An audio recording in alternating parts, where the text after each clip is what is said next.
Il y a des choses qu'un homme fort ne fait jamais en public. Il ne se trahit pas. Il ne laisse pas ses émotions prendre le contrôle de son image, parce qu'il sait une vérité simple, mais que la plupart ont oubliée. Le monde ne t'écoute pas, il t'observe. Les regards décortiquent, les esprits jugent, les mémoires retiennent. Chaque geste, chaque mot, chaque réaction devient une preuve utilisée contre toi ou une arme à ton avantage. Les hommes puissants ne cherchent pas à briller, ils cherchent à se maîtriser. Ils savent que la première impression n'est pas une question de beauté ni de parole, mais de présence, de calme, de discipline intérieure. Carl Jung l'avait compris depuis des siècles. Celui qui veut être respecté doit apprendre à se taire quand il est observé, car le silence, bien placé, vaut mieux que n'importe quel discours. Mais aujourd'hui, rares sont ceux qui comprennent encore cette loi. On parle trop vite, on réagit trop fort, on cherche à justifier, à prouver, à convaincre. Et dans cette agitation, on perd le peu de pouvoir qu'on avait. Tu veux savoir pourquoi certains inspirent naturellement le respect? Parce qu'ils savent se contenir, parce qu'ils ne cherchent jamais à se défendre, parce qu'ils ont compris que le calme est un langage que seuls les esprits dominants maîtrisent. Alors écoute bien, car voici 8 comportements à éviter en public, si tu veux que ton regard parle avant ta bouche et que ton silence impose le respect plus fort que les cris des autres. Se justifier tout le temps. Se justifier, c'est tendre à l'autre la corde avec laquelle il te jugera. Chaque fois que tu ressens le besoin d'expliquer tes choix, tes gestes ou tes silences, tu avoues inconsciemment que tu as peur d'être mal compris. Et cette peur affaiblit tout ton message. L'homme sûr de lui ne cherche pas à convaincre, il incarne ce qu'il croit. Il avance sans commentaire, sans explication inutile, parce que son attitude parle avant ses mots. Les faibles s'épuisent à tout justifier. Les forts, eux, laissent le temps révéler leurs intentions. Carl Jung l'avait parfaitement vu. Dans la cour du pouvoir, ceux qui se justifient trop deviennent vite suspects, parce qu'à force de se défendre, ils finissent par avouer ce qu'ils voulaient cacher. Regarde autour de toi. Dans une discussion, celui qui se précipite pour s'expliquer perd immédiatement son autorité. Il donne l'impression qu'il cherche l'approbation, qu'il veut être compris, aimé, accepté.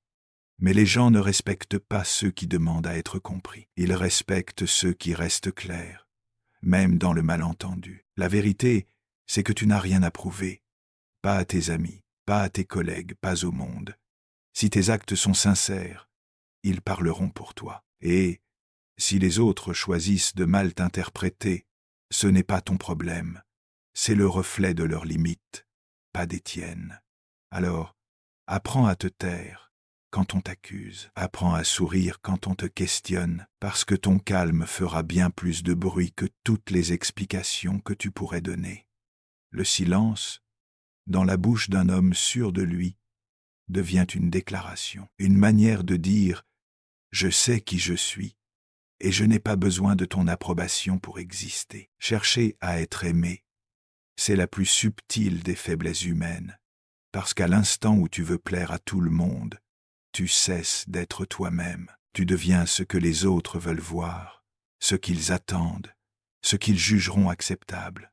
Mais Carl Jung l'avait compris avant tout le monde. Celui qui veut être aimé finit toujours par se soumettre, car pour conserver l'amour des autres, il faut sans cesse se plier à leurs humeurs, à leurs attentes, à leurs jugements. Et à force de vouloir être approuvé, tu oublies d'être respecté. Les gens sentent quand tu forces ton sourire, quand tu t'effaces pour ne pas déranger, quand tu modifies ton ton, ton langage, ton énergie, dans l'espoir d'être accepté. Mais ce que tu gagnes en sympathie, tu le perds en crédibilité. Tu veux être aimé? Alors prépare-toi à vivre dans la peur constante d'être rejeté, parce que celui qui vit pour être aimé dépend toujours du regard de l'autre. Il perd sa liberté à chaque approbation qu'il recherche. L'homme fort, lui, ne cherche pas à séduire. Il impose son authenticité. Son but n'est pas de plaire, mais de rester fidèle à ce qu'il est, même si cela dérange, même si cela déplaît. Le respect naît de cette cohérence, de ce courage d'être droit, même seul. Les gens ne te respecteront pas parce que tu leur plais, mais parce que tu ne trahis jamais ce que tu es. Carl Jung aurait dit « Il vaut mieux être craint pour sa droiture qu'aimé pour sa faiblesse, car la crainte dont il parlait n'est pas celle de la peur, mais du respect profond qu'inspire celui qui ne se vend pas. Alors n'aie pas peur d'être mal aimé, aie peur d'être invisible, parce que tu t'es fondu dans la masse, aie peur d'avoir été accepté pour un rôle et non pour ta vérité. Ne cherche plus à plaire, sois entier, sois juste, et laisse les autres t'aimer ou partir. Mais ne renonce pas à ton authenticité pour mériter leur regard. La provocation est l'arme préférée de ceux qui n'ont aucun pouvoir réel. Ils savent qu'ils ne peuvent pas te vaincre par la raison, alors ils cherchent à t'atteindre par la réaction.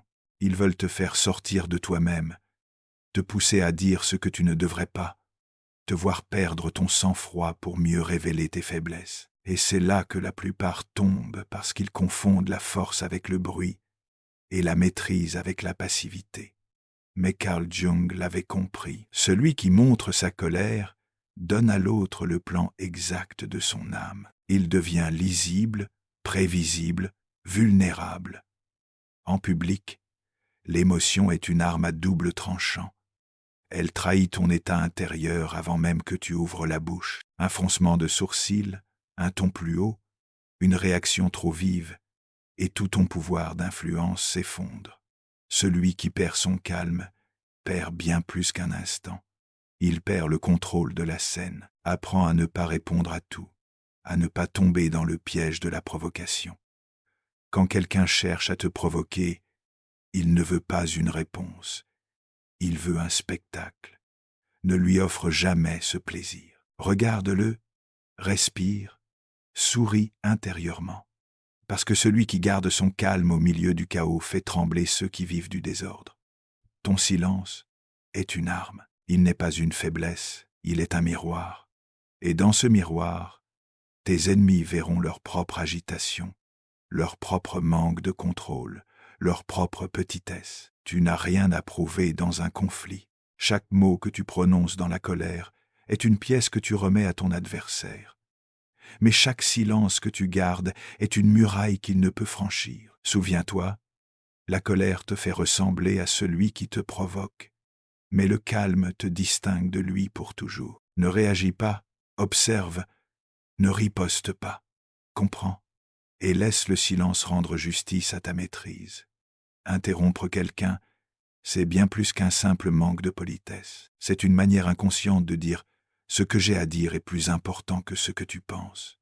Mais en vérité, celui qui parle sans écouter montre surtout sa peur de ne pas exister. Carl Jung l'aurait dit ainsi, « L'homme qui cherche à dominer la parole révèle qu'il ne domine pas son esprit, parce que l'interruption n'est pas une marque de force, c'est une fuite. Un besoin désespéré d'être entendu avant d'être oublié. Les vrais dominants, eux, savent se taire.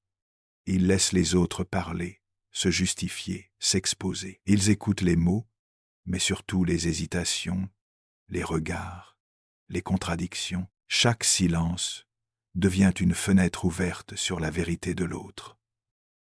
Pendant que les faibles cherchent à être les premiers à parler, les puissants observent et accumulent. Ils attendent le bon moment, celui où la salle s'est vidée de bruit, où chaque regard cherche celui qui, enfin, prendra la parole. Et quand il parle, chaque mot pèse plus lourd, parce qu'il vient après le silence.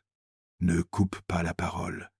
Laisse les autres se dévoiler, se perdre dans leurs propres explications. Plus ils parlent, plus ils s'exposent.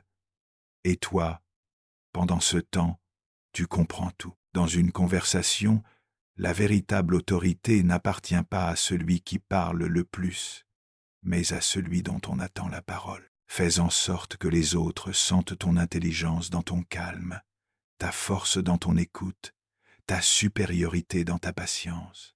Souviens-toi, celui qui interrompt veut être entendu, celui qui écoute sera écouté quand il parlera. Et c'est à cet instant précis, quand la salle se tait pour t'entendre, que ton pouvoir devient réel. Parler de soi est devenu une habitude moderne, presque une addiction. On croit qu'en racontant nos réussites, nos blessures, nos intentions, on va susciter l'admiration, ou au moins l'attention. Mais plus tu parles de toi, plus tu laisses les autres te mesurer, te juger, te définir. L'homme fort ne se raconte pas, il se fait deviner, parce qu'il sait que la parole épuise le mystère, et que le mystère, lui, attire, intrigue, captive. Dans un monde où tout le monde se confesse, le silence est devenu un signe de puissance. Les hommes qui parlent sans arrêt de leurs projets, de leurs ambitions, de leurs émotions, croient se rendre intéressants. Mais en vérité, ils se dépouillent de ce qui les rendait fascinants. Carl Jung aurait souri en voyant cela, car il savait que le pouvoir ne se proclame pas, il se suggère. Les rois n'ont jamais eu besoin de dire qu'ils régnaient, leur simple présence suffisait à imposer le respect. Quand tu parles trop de toi, tu dévoiles ton besoin de reconnaissance, et ce besoin est une faille. Il permet à ceux qui t'écoutent de savoir exactement où appuyer pour te manipuler. Mais quand tu restes mesuré, discret, attentif, tu deviens une énigme, et dans le silence des énigmes, les esprits curieux s'inclinent. Sois économe de tes mots, mais riche de ton regard, de ton attitude, de ta constance. Laisse les autres deviner ce que tu penses, ce que tu veux, ce que tu ressens. Ne parle pas pour remplir le vide. Fais du silence ton langage et de ton calme une aura, parce que l'ego bruyant fatigue, mais le mystère, lui, règne. Le rire est une arme à double tranchant. Entre les mains d'un sage, il détend des armes, apaise. Mais entre les mains d'un insécure, il devient une fuite. Beaucoup rient, non pas parce qu'ils trouvent les choses drôles, mais parce qu'ils ont peur du silence. Ils rient pour se faire accepter, pour masquer leur malaise, pour donner l'impression d'être à l'aise. Mais Carl Jung aurait dit « Celui qui cherche à amuser tout le monde finit toujours par être pris à la légère. L'humour utilisé sans intelligence détruit ta stature. Il fait de toi un divertissement et non une présence. Il y a une différence immense entre faire rire et inspirer le respect. L'un cherche la validation, l'autre impose la considération. Et celui qui veut être respecté doit savoir quand sourire et quand garder le visage calme. Ne ris pas pour plaire. Ne fais pas de l'humour une monnaie d'échange social, car à force de vouloir détendre l'atmosphère, tu finis par effacer ta propre gravité. Le monde ne respecte pas ceux qui se transforment en clown pour être aimés. Le monde respecte ceux dont la retenue impose le sérieux. L'homme fort sait rire, mais jamais au détriment de sa dignité. Il sait sourire, mais seulement quand cela ne diminue pas sa présence. Ne te moque pas pour exister, ne plaisante pas pour combler le vide, car chaque rire forcé, chaque blague mal placée est une fissure dans ton autorité. Il y a une puissance dans la mesure, une élégance dans la réserve. Quand tu ris trop, tu banalises ta propre voix. Mais quand tu choisis tes rires avec justesse, tu leur donnes de la valeur, et ton respect grandit aux yeux de tous. Souviens-toi, le respect naît de la retenue, pas du spectacle.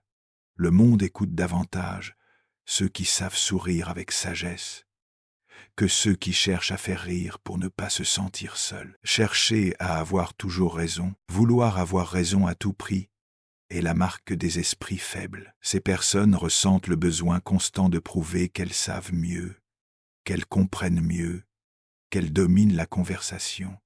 Mais à quel prix? À chaque argument, elles s'épuisent, exposent leurs limites et offrent aux autres des ouvertures pour les contrer. Les puissants, eux, ne se laissent jamais entraîner dans ce piège. Ils savent que la vérité n'a pas besoin d'être proclamée. Elle s'impose par la constance de leurs actions, par la force tranquille de leur caractère, par la précision silencieuse de leurs gestes. Il n'est pas nécessaire de convaincre ceux qui ne veulent pas comprendre. Ton énergie est précieuse, et la gaspiller dans des débats stériles Dans des querelles où l'ego prime sur la raison, c'est dilapider ton pouvoir. Carl Jung aurait dit « Il vaut mieux paraître en paix que gagner une bataille que l'on ne pourra jamais contrôler. » Celui qui choisit ses silences stratégiquement acquiert une autorité que les cris ne pourront jamais égaler. Ne cherche pas à imposer ta vérité à ceux qui n'ont pas l'oreille attentive. Ne perds pas ton calme pour convaincre l'incompréhension. Laisse-les parler, se débattre, se justifier eux-mêmes. Ton silence, bien placé, parlera plus fort que 1000 arguments. Ceux qui comprennent, ceux qui voient au-delà du bruit, te respecteront pour ta maîtrise, pour ton discernement, pour ta patience. Les autres n'ont simplement pas leur place dans ton monde. Le véritable pouvoir ne réside pas dans le triomphe verbal, mais dans la capacité à choisir ses batailles, dans la force de laisser tomber ce qui ne mérite pas ton attention. Celui qui maîtrise ce principe devient insaisissable, intouchable par les querelles futiles, maître de sa propre énergie et de son destin. Souviens-toi, tu n'as pas besoin d'avoir raison pour être respecté. Tu as besoin de savoir quand te taire et de laisser le silence transformer tes actes en preuve irréfutable de ta force. La colère est l'émotion la plus trahissante de toutes. Elle révèle ce que tu t'efforces de cacher, tes doutes, tes blessures, tes faiblesses. Et quand tu la laisses éclater en public, tu deviens prévisible, lisible, vulnérable. Les autres voient tes failles avant même que tu ne t'en rendes compte. Ton pouvoir s'érode à chaque mot crié, à chaque geste impulsif, à chaque haussement de ton. Carl Jung l'avait compris depuis des siècles. Celui qui ne maîtrise pas ses réactions devient prisonnier de lui-même. Il devient le jouet des autres, manipulable, prévisible, incapable de surprendre. L'homme véritablement puissant ne laisse jamais la colère dicter ses actions. Il ne se précipite pas, il ne s'emporte pas. Il observe, il analyse, il attend. En public, la maîtrise de soi est une armure invisible. Elle te protège des attaques, des provocations et des jugements. Elle transforme tes ennemis en spectateurs impuissants qui s'épuisent dans leur agitation, tandis que tu restes immobile, inanabranable, invincible. Respire profondément. Laisse passer l'orage intérieur sans qu'il ne se voie. Retiens tes mots, contrôle tes gestes et regarde ceux qui cherchent à te provoquer se consumer dans leur propre colère. Celui qui agit sous le coup de la colère perd plus qu'un moment. Il perd l'image qu'il impose au monde.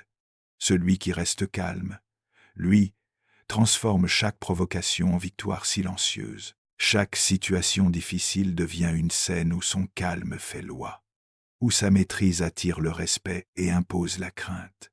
Souviens-toi, ta force ne réside pas dans ce que tu exprimes, mais dans ce que tu retiens. Le calme est plus intimidant que la fureur, le silence plus tranchant que le cri. Et chaque moment où tu choisis de ne pas te mettre en colère renforce ton pouvoir, ta crédibilité et ton autorité. Ne laisse jamais la colère gouverner ton visage, ton corps ou ton esprit. Fais du contrôle ton allié le plus fidèle. Fais de ton calme ton épée et ton armure. Et laisse ceux qui brûlent dans leur agitation se consumer seuls, tandis que toi tu avances, maître de tes émotions, maître de ton monde. Dans un monde où tout le monde s'exhibe, la discrétion est un pouvoir. Dans un monde où tout le monde parle, le silence est une force. Souviens-toi, ce que tu montres en public détermine comment on te traite en privé. Agis toujours comme si le monde t'observait, et bientôt, le monde t'écoutera. Si ces mots ont trouvé un écho en toi, ne les garde pas pour toi. Partage cette vidéo avec quelqu'un qui se sent souvent jugé, incompris ou mal interprété. Souviens-toi, le pouvoir ne se prouve pas, il se perçoit. Et chaque geste, chaque regard, chaque silence construit ou détruit cette perception. Alors garde la tête droite, le regard calme et la dignité intacte.